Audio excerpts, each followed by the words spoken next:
Welcome to my channel, everybody. My name is Joseph. I am training in psychodynamic therapy, and I'm learning a lot about different ways of approaching healing relationships. For those of you who are here for the first time, I'm really happy to meet you. In this video, what we're going to do is we're going to contrast two different approaches, not within a theoretical context, but rather within a very pragmatic and practical sort of context. And I'm going to relate this using typology, partially, drawing from Carl Jung's understandings of temperament, but also from my own experience as just me as a person in the world. So, to begin, if you were going to help somebody, right? You could be a counselor, you could be a medical doctor, a nurse practitioner in my case. If you are a helping professional, really, or perhaps you're just a friend, and I ask you, how do you help? You might say one of two things. You might say, well, I affirm the other person. And there's something about them, their intrinsic goodness. There's something about my intrinsic goodness that sort of interacts, and there's this beautifully organic process that emerges that is healing. And that people will gain insights into where it is things in their life need to change. And through this dynamic healing relationship, change will happen. So that might be one perspective.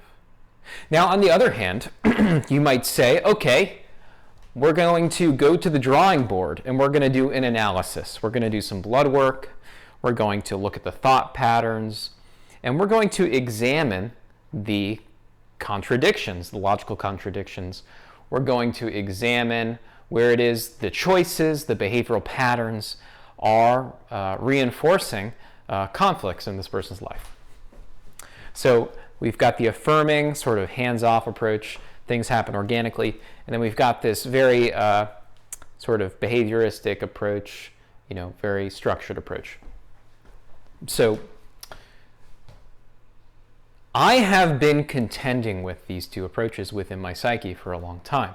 And I've been playing with and dancing with these approaches, not as a professional clinician, mind you. I have done work as a registered nurse in inpatient psychiatry, where I have done a lot of what I think of as psychotherapeutic-like work, but the context, in my view, has not really been that one-on-one dyadic sort of genuine psychotherapeutic relationship. So for me, I speak with some reluctance, but I will say, I think I'm onto something when I say this. So on the one hand, affirming. On the other, more, you could say, antagonizing. On the one hand, conditional. On the other hand, unconditional.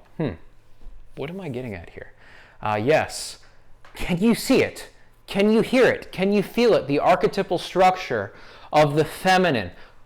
On the one hand, affirming, holding a space. I'm teaching you, again, what it means to be loved just as you are in all your unique beauty and your individuality. Oh, how I love and appreciate you as your maternal, loving, holding space, which the psychoanalysis practitioners have often spoken of. You need to develop a space, right? A holding space.